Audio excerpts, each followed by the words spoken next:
Hey guys, welcome back to another daily fantasy MMA breakdown. Here to talk UFC 209. I am Shaun Cactus Jack 2 on DraftKings. I know there's a lot of breakdown videos out there. If you've never seen one of mine, I like to get you in and out in 15 minutes, breaking down fights, really keeping an eye on the DraftKings pricing and daily fantasy sports. A couple of quick things before we get started. Make sure to check out the Loudmouth MMA podcast. That is a full breakdown with myself, Kyle Steele, and MMA Profit. We go through, it's basically this video, but an hour long. Really, MMA Profit talks betting. I talk daily fantasy. Kyle does a little bit of both. Have a good time, fun podcast. And starting this week, I'm also going to do a video on the Daily Fantasy MMA channel. It's going to be called the Daily Fantasy Scramble, and it's really going to focus on 3 upset picks that I like for DraftKings. But 15 minutes, got to get going here. Let's jump right in to UFC 209, and we'll start with the main event. Tyron Woodley against Stephen Wonderboy Thompson, a rematch for the welterweight championship of the world. Thompson is a minus 165 favorite. Woodley, the underdog, plus 145. DraftKings priced accordingly. Woodley 7.8. Thompson is 8.4 thousand. And this fight is kind of it sums up the whole card pretty well. This is a great card. And there are a lot of fights that have a lot of sharps split pretty evenly. And this fight's no exception. I'm going to lean towards Woodley. Here's my thinking on it. Woodley has seen Wonderboy, and that awkward style is going to help a little bit. I think Woodley has more paths to victory. He could wrestle Wonderboy, or he has that one-punch knock-you-out power. Thompson's route to victory is point fighting, great striking, great kicks. We've seen it all before. Great fighter. I just think Woodley has the tools to deal with him. And really on DraftKings especially, a higher ceiling. If Thompson wins, I see it being a point-type decision. 5-round fight, could score you about 80 points with a decision. Woodley has that stopping power. Wrestling, grappling, we've talked about, really scores well on DraftKings with the scoring changes. I like Woodley in all formats. Thompson, I think, is more of a cash game play. I'm okay with stacking this fight, but the pick here is Woodley. Co-main event, Khabib Nurmagomedov against Tony Ferguson. The line here is Khabib is down to minus 170. The line's closed a little bit. Ferguson up to plus 150. DraftKings prices showed you the lines were bigger at one point. Khabib is 8.9 thousand.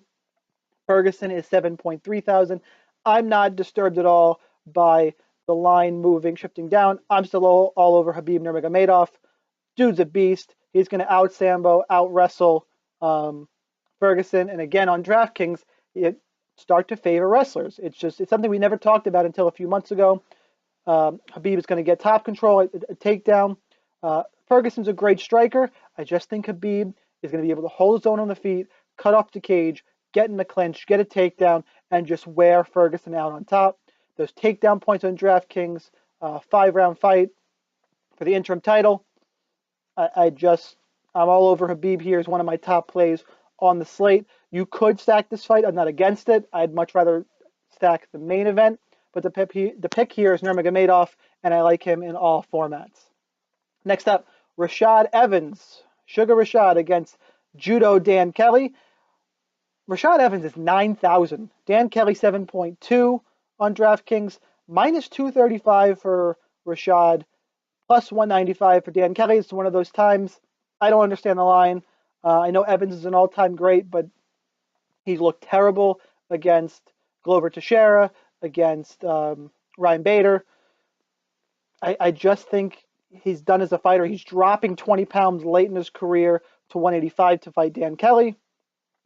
I just think his biggest asset really was the speed. I don't think it's there anymore. And Dan Kelly, I think, is underrated. He's tough. I know he's looked bad. He's been hurt in some fights. The guy finds a way to get it done, and the price at 7.2 thousand is great. There's a lot of good value on this card. Dan Kelly is one of those guys. He's a grinder. I think he's going to be able to also get it up against the cage, use his elite judo. The guy's nickname is Judo, to get the fight to the ground. I just don't have any confidence in Evans. I understand maybe you want to stay away from this fight, but I can't see myself picking Rashad Evans here. Also, another thing to look at, he's had a lot of fights canceled recently. Sometimes those guys, the training camp becomes, 12 weeks is now 16, 20. He couldn't get cleared in New York. There's just a lot of things here I don't like.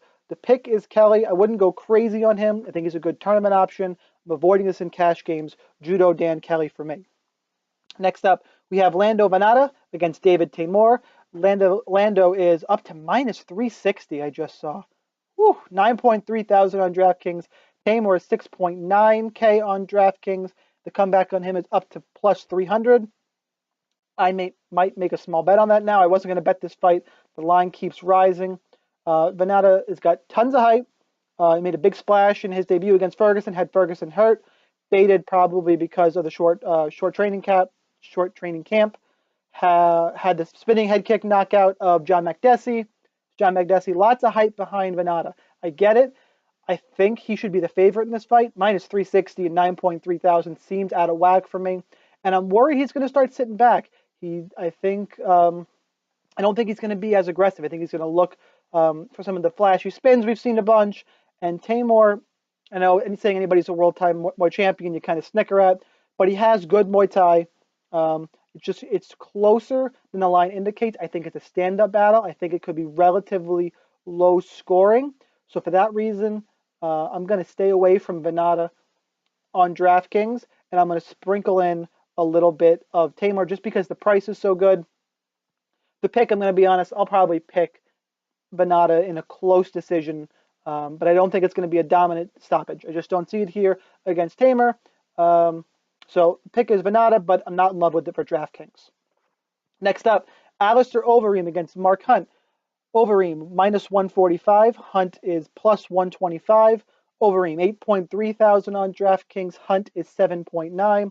Overeem coming off his he had a shot at the title against Stipe Miocic. Had Stipe in trouble. Had his submission. He thought Miocic's tap. He didn't. But had the world champ in trouble. Mark Hunt is going through some weird stuff. He had the loss against Brock Lesnar at 200. I think you've heard he's going to sue the UFC. He wants testing. There's just a lot of variables in this fight that make me wary. Overeem, is he going to be motivated? That's what's really hurt him his whole career. The window could be closing on his title, on his chance to get the UFC title. He just lost. Is he going to show up? Mark Hunt, I think he's going to go out after this fight. I think he's going to retire. I think he's either going to knock out Overeem and say something crazy on the mic. My heart wants to see Hunt win because what could happen after the fight. It should be so interesting. And I've never been a big fan of Overeem. Overeem's been fighting smarter in his last few fights. If he continues to do that, he could win the fight via decision. The problem is Mark Hunt only needs one, and Overeem's chin is suspect, to say the least. So from a DraftKings perspective, I think Hunt is the better play. And if Overeem's going to win the fight, he's got to survive 3 rounds, and I don't think his chin can do it. I'm going to take Mark Hunt by a late stoppage. He's the much better play on DraftKings. I've done a 180 since this fight was announced. I was on Overeem. I'm now on Mark Hunt. He's the pick and the better DK play for me. Next up, we have Taybor against Luis Henrique, the KLB Henrique. There's a few of them out there. Taybor is the favorite, 8.8 thousand. Henrique 7.4 on DraftKings. DraftKings, the line is minus 160 and plus 140. Taybor is coming off the head kick knockout of Victor Pesta, who just screwed me by getting choked out, an Ezekiel choke. In 15 minutes, I can't rant too much. Henrique won his last 2. He lost to Francis Ngannou, who is, I think, the future heavyweight champion of the world. And I just think he can hold his own with Taybor. The hype is big on Taybor. Big price tag, head kick knockout. Henrique's underrated. He's got good grappling. His last 2 wins are subs against Colombo and Smolyakov. Colombo he took down 4 or 5 times in that fight. I think this sets up well for Henrique. Taybor, these are heavyweights. Be careful. I'll have exposure to both sides, but I really like the price tag on Henrique. I think he can get a stoppage. All the heavyweights have power, and I like the grappling and submission skills from Henrique. So he's the pick here. I'm taking him to spring the upset against Taybor. Next up is Bektic and Elkins, another fight I don't get the line on. Bektic is 9.6 thousand. Elkins 6.6 thousand on DraftKings. Bektic is up to minus 750. Elkins is plus 525. I like Bektic to win the fight. He's the pick. I'm not going near this on his side on DraftKings. The reason being, Bektic just came off. He's one fight removed from injury. He's 11-0. That fight he came back on, he looked great because he was taking on Russell Doan, who's on short notice. Before that, he has decisions against Paul Redman, Chas Skelly. Darren Elkins on the other side is that grinder. He's the tough guy, cardio, good grappling, wrestling. I don't see this fight as a walkover that you need to justify 9.6 thousand. Elkins is going to stay in the fight. It's going to be close. I think there'll be some back and forth. I think Bektic clearly wins 2 rounds. Will score some points via takedowns. I think he's a relatively safe cash game play. But 70, 80 points is not going to get it done for 9.6 thousand. So Bektic is the pick. Be really careful with this one on DraftKings. If you like a lot of the really high-priced fighters, go ahead and roster Elkins. I don't think he's a terrible play at 6.6 thousand. The problem is I think there's other places to get your value where you can get a finish, but he's not an awful tournament play. Not one I'm going to highly recommend. Next up, Alcantara against Luke Sanders. Alcantara 8.6 thousand. Luke Sanders is 7.6. Have some odds value in this one. Alcantara is now minus 105. Sanders minus 115. The problem with this one is Alcantara is so inconsistent. Win, loss, win, loss. He had that win against Brad Pickett last time out. He looked great in that fight, but Pickett was on his way out. I'm just not sure on this one. And you got Luke Sanders, who's coming down from 145 to 135, undefeated. We last saw him over a year ago. That makes me a little nervous. He had that win against Maximo Blanco. I don't know how to call this one. It is really interesting. DK, I think it's a stay away. I don't think there's going to finish in this fight either way. For that reason, if I had to pick, I'm going to take Saunders because I think he's a little more consistent, and I don't trust Alcantara. But again, on DraftKings, I want no part of this one. Next up, Mark Godbeer against Daniel Spitz. Godbeer 8.7 thousand. Daniel Spitz 7.5 thousand. The line is minus 150 for Godbeer. It's come down a little bit. Daniel Spitz up to plus 130. But this is one. Godbeer, his last time out, made his debut against Justin Ledet and got subbed. Didn't see that coming. I don't think many people did. Maybe the UFC jitters got a little bit of got the best of him. But he has power. He can finish a fight. He's going to be the smaller man in this fight, but after the Fortuna Hamilton fight, I'm not afraid of that anymore at all. And Spitz, the little bit of footage I've seen on him, he looks really hittable, poor head movement. I think Godbeer gets an early stoppage by knockout, and it's going to be a good place to differentiate your lineups. Cash games, be careful. It's a riskier play, and the price on Godbeer is a little elevated, but I do like him a lot for tournaments. First round KOs to pick there.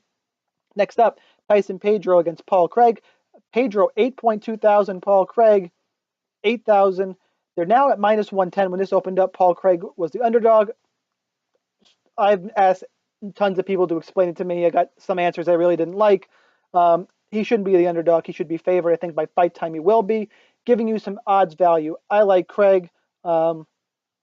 He subbed Henrique de Silva his last time out. He's okay on the feet. But you don't have to worry about that here because Pedro looked terrible on the feet against Roundtree, almost got finished, and tore through Roundtree on the ground. He's not going to do that against Craig, who I think is very accomplished on the ground, has a good ground game. I just think Craig has the advantage everywhere. The price is right. I like Paul Craig everywhere at 8,000. Next up, Amanda Bobby Cooper, ABC Cooper, against Cynthia Calvillo. I think I said her name right, excuse me. Cooper is now the underdog, plus 100. Calvillo, minus 120. Cooper is the finalist from the season of Tough that Tatiana Suarez won. She won that fight. She lost that fight, obviously. She won her last fight against Anna Elmos, who is now retired, and got beat up by Jermaine Durandame before that.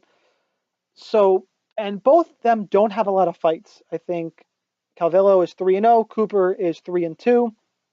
Calvillo seems to have the better ground game. I think Cooper is going to struggle with that. Calvillo, the newcomer, is actually my pick here. It's not confident. I don't like it for DraftKings. There's just not enough data for me to really like a fighter strongly, and there's just better spots, both at 8.1 thousand. So Calvillo is the pick. Again, something I'm going to stay away from on DraftKings.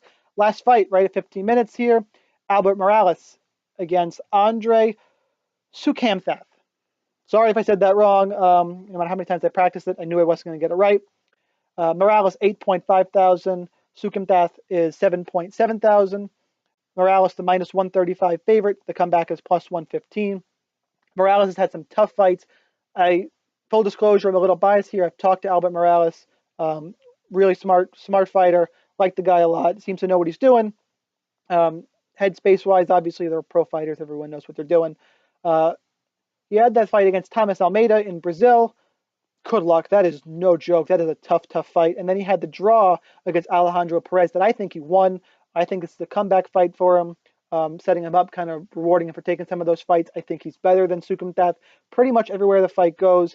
He's fought the higher level guys. He's primed for a win. His back's up against the wall here. He knows he needs a win. I expect him to come out aggressive. Both these guys are on a couple weeks' notice.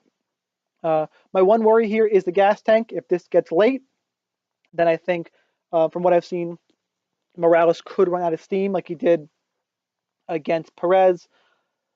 Sukamthath, again, I think that Morales is at a higher level everywhere the fight goes.